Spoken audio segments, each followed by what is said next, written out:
So the stress response system இன்னைக்கு நம்ம பண்ண போகிறது த ஹார்மோன் த கார்டிசால் ஹார்மோன் ஸ்ட்ரெஸ் ஹார்மோன் வந்து எப்படி மேனேஜ் பண்ண போகிறோங்கிறது. இந்த ஸ்ட்ரெஸ் ஹார்மோன் நம்ம உடம்புல என்ன வேலை செய்யுது அப்படிங்கிறது தான் இப்போ ஃபர்ஸ்ட் நம்ம பார்க்க போகிறோம். இப்போ நீங்கள் போய்கிட்டே இருக்கீங்க, திடீர்னு ஒரு நாய் வந்து உங்களை பார்த்து விரட்ட ஆரம்பிச்சோன்னே என்ன ஆகுன்னா, இம்மீடியட்டாக உங்கள் பிரெயினில் வந்து ஏசிடிஹெச் ஹார்மோன் அப்படி வந்து உடனே செக்ரியேட் ஆகும். பிரெயின் வந்து ஒரு ஆபத்து வருது, டக்குன்னு இந்த ஹார்மோனை செக்ரியேட் பண்ண உங்களை ப்ரொடெக்ட் பண்ணணும்னு சொல்லிட்டு இந்த ஏசிடிஹெச் இந்த ஹார்மோனை செக்ரியேட். நான் ஒரு எக்ஸாம்பிளுக்கு தான் சொல்கிறேன். இந்த மாதிரி உங்கள் லைஃப்பில் நிறைய ஒரு கிரைசிஸ் நடக்கும், அப்பப்போ நடக்கும். அந்த நடக்கிறப்ப பூரா இதான் நடக்கும். ஸோ இது ஏசிடிஹெச் ஹார்மோன் வந்து இம்மீடியட்டாக உங்கள் கிட்னிக்கு மேலே இருக்கிற அட்ரீனலின் அட்ரீனலின் ஹார்மோன் இருக்கும். அட்ரீனலின் இது இருக்கு இல்லையா, என்ன கிளாண்ட் அது? Adrenal gland. அந்த அட்ரினல் கிளாண்ட்ல போய் அட்ரினலின் அண்ட் கார்டிசால் எப்படி 2 ஹார்மோன் செக்ரேட் பண்ணும். இதுதான் எமர்ஜென்சி. இப்போ இந்த நாட்டுக்குள்ள ஏதாவது ஒரு ஸ்டேட்ல பிரச்சனை வந்துருச்சுனாக்க எமர்ஜென்சி போடுவாங்க இல்லையா, அது மாதிரி ஒரு எமர்ஜென்சி ஹார்மோன். எமர்ஜென்சிக்கு நம்ம உடம்பு ப்ரொடெக்ட் பண்றதுக்காக வெளியே வர்றது. இந்த அட்ரினலின் ஹார்மோன் என்ன செய்யுனாக்க, நாய் துரத்தணும்னு ஓடுவீங்க, கொஞ்ச நேரத்தில் நாய் துரத்தும், கொஞ்ச நேரத்தில் நாய் ஓடிடும், நம்மளும் ஓடிடும். ஸோ அவ்வளோதான், அட்ரினலின் ஹார்மோன் செக்ரேஷன் அந்த நேரத்தில் ஸ்டாப் ஆகிடும். ஓகே, இது வந்து இன்ஸ்டன்ட் எனர்ஜி, ஒரு 100 யானை பலத்தை நமக்கு கொடுக்கும் அப்ராக்சிமேட்லி. அதுதான் நீங்கள் இந்த சந்திரமுகி படத்தில் பார்ப்பீங்க, அந்த காட்டை ரேஸ் பண்ண போய் அதெல்லாம் நடக்கும் நிறைய பேருக்கு சரியா. அந்த காட்டை ரேஸ் பண்ணி அந்த இன்ஸ்டன்ட் எனர்ஜி வந்து நம்ம உடம்புல அது கொடுத்துட்டு அதை காம்பன்சேட் பண்றதுக்கு நம்ம பாடியில இருக்க எல்லா சிஸ்டமும் டயர்டாகி அங்கே போகிற பிளட் சப்ளை ஃபுல்லாக எடுத்து இந்த அட்ரினல் ஹார்மோன் காம்பன்சேட் பண்ணி அவங்க திருப்பி நார்மலுக்கு வர்றதுக்கு கொஞ்சம் டைம் எடுக்கும். Approximately 78 hours approximately. இதுக்கடையில் நீங்கள் வேற ஒரு பிரச்சனைக்கு டென்ஷன் ஆனீங்கன்னா மறுபடியும் போயிடும்.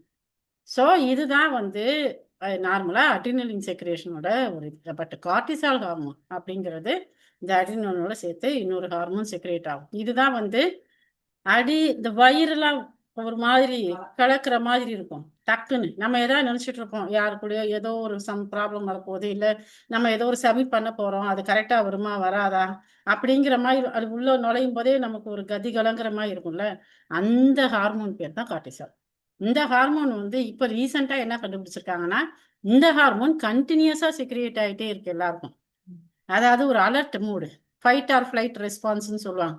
இந்த ஃபைட்டர் போய் போராடணும், இதுக்கு போராடணும், அதுக்கு போராடணும், எந்திரிச்சவன பிள்ளைங்களோட போராடணும், சமைக்கணும், இது பண்ணணும், அடுத்தடுத்து கமிட்மெண்ட்ஸ் நிறைய இருக்கு. கமிட்மெண்ட்ஸ் வித் காம்படிஷன், நிறைய காம்படிஷன் இருக்கு, நிறைய கமிட்மெண்ட்ஸ் இருக்கு. இதெல்லாம் நம்ம கண்டினியூஸா ஃபாலோ பண்ணணும், கரெக்டா நம்ம நல்லா வரணும், நல்லா பண்ணணும் அப்படிங்கிற மாதிரி நிறைய ஒரு கமிட்மெண்ட்ஸ் நிறைய வச்சுக்கிறீங்க. ஸோ என்னன்னா, இந்த கார்டிசால் ஹார்மோன் கண்டினியூஸா செக்ரியேட் ஆகிட்டு இருக்குன்னு இப்போ கண்டுபிடிச்சிருக்காங்க. ஸோ இது ஆகிறதுனால என்ன ப்ராப்ளம் வரும்னா, வேகமா மூச்சு அதிகமா எடுத்து இந்த லங்ஸ்ல வந்து டைலேஷன் ஆஃப் பிரான்சியோல்ஸ்ன்னு சொல்றாங்க. அதாவது மூச்சுக்குழாய் விரிவடைஞ்சிடும். அதிகமா நீங்க எடுக்கிறன்னா ஒரு மூச்சுக்குழாய் வந்து ஒரு அளவு தான் இருக்கணும். அதோட வெசலோட கெப்பாசிட்டி மீன்ஸ் டென்ஸ் வந்து இவ்வளவுதான் இருக்கும். அப்படி இருக்கும்போது கரெக்டா மூச்சு உள்ள போயிட்டு வரும். ஒரு பைப்பே வருது, தண்ணி வந்துட்டு இருக்குனாக்க அந்த பைப்புல கரெக்டான அளவுல இருந்தா அந்த பைப்ல ஃபோர்ஸ் வரும். பைப் விரிஞ்சிருச்சுன்னா என்ன ஆகும்? ஃபோர்ஸ் குறைஞ்சிடும். ஸோ அப்போ நீங்க எடுக்கக்கூடிய மூச்சோட கெப்பாசிட்டி குறையும் போது என்ன ஆகுன்னா, பிரெயினுக்கு ஒரு ஆக்சிஜனேஷன் குறையும். பிரெயினுக்கு ஒரு ஆக்சிஜனேஷன் குறையும் போது நீங்க டிஃபால்ட்டா ஸ்ட்ரெஸ்ல விழுந்துருவீங்க. ஸ்ட்ரெஸ்ல விழுந்து என்ன திங்க் பண்றீங்கன்னு எதுவுமே உங்களுக்கு தெரியாம போயிடும், என்ன டெசிஷன் மேக்கிங் பண்ணணுங்கிறது உங்களுக்கு தெரியாம போயிடும். இது பாயிண்ட் 1. ரெண்டாவது, கன்வர்ஸ் கிளைகோஜன் டு குளுக்கோஸ். இது என்னன்னா, இந்த லிவர்ல என்ன பிரச்சனை வரும்னா, இந்த சப்த தாதுக்களா பிரியும்ல, சப்த தாதுக்களா பிரிஞ்சு நம்ம உடம்புக்கு குளுக்கோஸை செக்ரியேட் பண்ணும். அப்பதான் பாடி வந்து நல்லா ஆக்டிவா இருக்கும் எல்லா நேரம். அந்த சப்த தாதுக்களா பிரியிற கெப்பாசிட்டியும் குறைச்சிரும். மீன் டைம் வந்து கிளைகோஜன் வந்து குளுக்கோஸா கன்வெர்ட் ஆகாது. அப்ப என்ன ஆகுனா, எப்பவுமே டல்லாவே இருப்பாங்க, டயர்டா இருப்பாங்க, எப்பவுமே சோர்வாவே இருக்கும். காலைல எந்திரிச்சதுல இருந்து சோர்வா தான் இருப்பாங்க. அவங்க அப்படியே டிஃபால்ட்டா ஒரு இது செடன்டரி லைஃப்க்கு போயிடுவாங்க. மீன் டைம் எதையுமே செய்ய முடியாத ஒரு நிலைமைக்கு போயிடுவாங்க. மற்ற வேலைகள்லாம் இருக்கும், நீங்க வேலைக்கு போறீங்க, எல்லாத்துலேயுமே கிராஜுவலா உங்களுடைய இது வந்து பவர் வந்து குறைய ஆரம்பிச்சிடும். எனர்ஜி லெவல் குறையும், உங்களுடைய கெப்பாசிட்டி எல்லா கெப்பாசிட்டியுமே கொஞ்சம் கொஞ்சமாக குறைய ஆரம்பிச்சிடும். அதுக்கடுத்து டைஜஷன் ஸ்லோ ஆகிடும். பாடியில் இங்கே சாப்பிட்ற சாப்பாட்டோட டைஜஸ்ட் பண்ணக்கூடிய கெப்பாசிட்டி ஸ்லோ ஆகிடும். இது எல்லாமே நிறைய ரீசன் இருக்குது. அதுக்கடுத்து வந்து increased blood pressure, BP high ஆகிடும். நல்ல ஹைப்பாகி என்ன ஆகும், பால்பிட்டேஷன் வந்துடும்.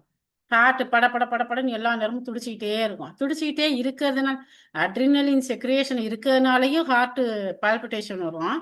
பால்பிட்டேஷன் வர்றதுனாலையும் அட்ரினலின் செக்ரியேஷன் அதிகமாகும். ரெண்டுமே ஒன்றா சேர்ந்துடும். இதுவும் இருக்கும், இதனால இது, இதனால இது. இந்த மாதிரி ப்ராப்ளம் உங்களுக்கு அரைஸ் ஆக ஆரம்பிச்சிடும். அதுக்கப்புறம் இன்க்ரீஸ்டு ஹார்ட் ரேட் வந்து அதிகமாகுது. இந்த பல்ஸ் ரேட் இருக்கு இல்லையா, அது எப்பவுமே ஹையில் இருக்கும். இது எல்லாமே வந்து ஒரு என்ன சொல்றது, ஆக்டிவ் ரெஸ்பான்ஸ். இதில் பேசிவ் ரெஸ்பான்ஸ் இருக்கு. பேசிவ் ரெஸ்பான்ஸ்னா வந்து சிம்பத்தட்டிக், பேராசிம்பத்தட்டிக். ஆஸ் யூஷுவல் நான் எப்போவுமே சொல்றது, சிம்பத்தட்டிக் நர்வஸ் சிஸ்டம், பேராசிம்பத்திக், இது எல்லாமே ஆர்கன் ரிலேட்டட் ரெஸ்பான்ஸ்.